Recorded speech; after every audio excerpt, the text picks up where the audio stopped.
Ever feel like you're just drowning in information? We all do, right? So let's talk about who's really in control of all of it. I mean, every single day, we're just bombarded by this tidal wave of information, right? News, social media posts, constant updates. It is a lot.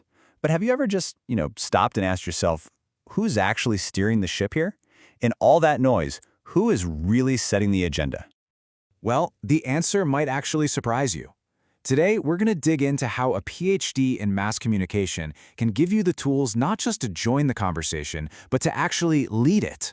It's the huge difference between passively consuming information and becoming someone who actively shapes it. All right, let's get right into it. First up, the why. I mean, think about it. When literally thousands of voices are shouting for attention, which one actually cuts through? It's not always the loudest, is it? Nope.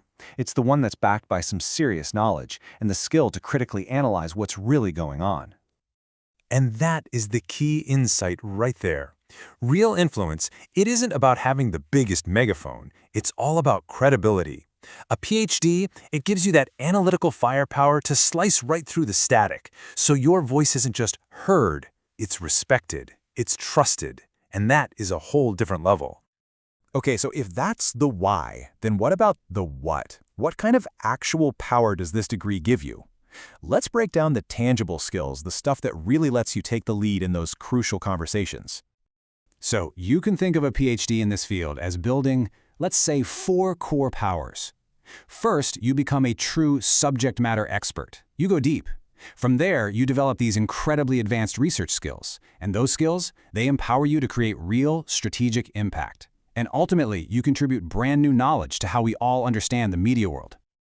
Now, I know what you might be thinking. Advanced research skills sounds a little dry, right? But stick with me, because this is where the magic happens. Think of it like being a master detective. You master qualitative methods. That's the interviews, the context, the why behind a story. But you also master the quantitative stuff, the hard data, the stats, the hidden patterns. Having both of those tools in your belt, that's how you uncover insights that literally nobody else sees. This really gets to the heart of it all. There's this fantastic line that just sums it up perfectly. A PhD researcher doesn't just analyze information, they help reshape how society communicates. They're not just sitting on the sidelines watching, they are in the game, actively changing it. Now that is some real influence. Right, so how does all this awesome skill building actually translate into a career?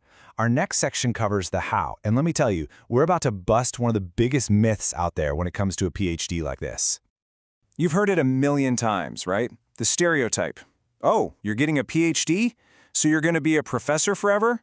That is the myth. The reality? A doctorate in mass communication opens up this massive landscape of high-impact careers that go way, way beyond the classroom. And I mean, just look at the sheer breadth of these career paths. It's incredible. Yeah, of course, academia is a fantastic option, but look at the industry roles. You could be a media analyst, a brand manager, a corporate strategist. And over in the public sector, you could be shaping media policy for the government, or even working as a specialist for the United Nations. How cool is that? And the common thread tying all of these together, it's leadership. These are not just jobs, you guys. These are positions where you're applying those deep analytical skills to directly shape public policy, corporate strategy, and the big decisions that, frankly, affect all of us. Okay, so we've covered the why, the what, and the how. Now we get to the most important part of this whole equation, the who. Is this demanding? Yeah, but also incredibly rewarding path. Is it the right one for you?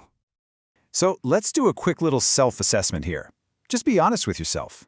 Ask, do you have a deep, genuine love for learning, for research, for writing? Do you feel that pull to teach or mentor other people? Are you just naturally curious about the theories behind media? Like what makes it all tick?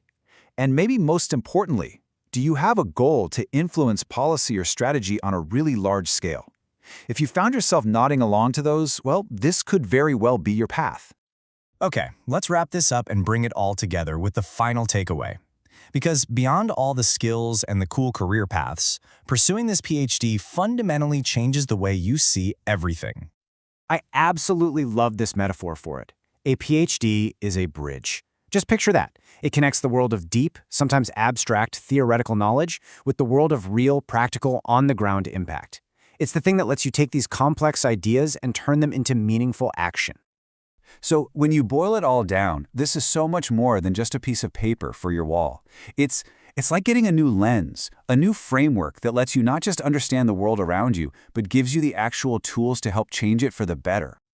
And that leaves us with one final and pretty crucial question.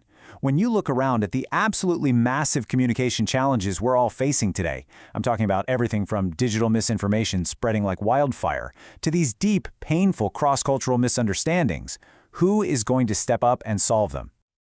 Who's going to build those bridges we talked about? Who will be the ones to lead those important conversations? You know, maybe the key is right there in your hands.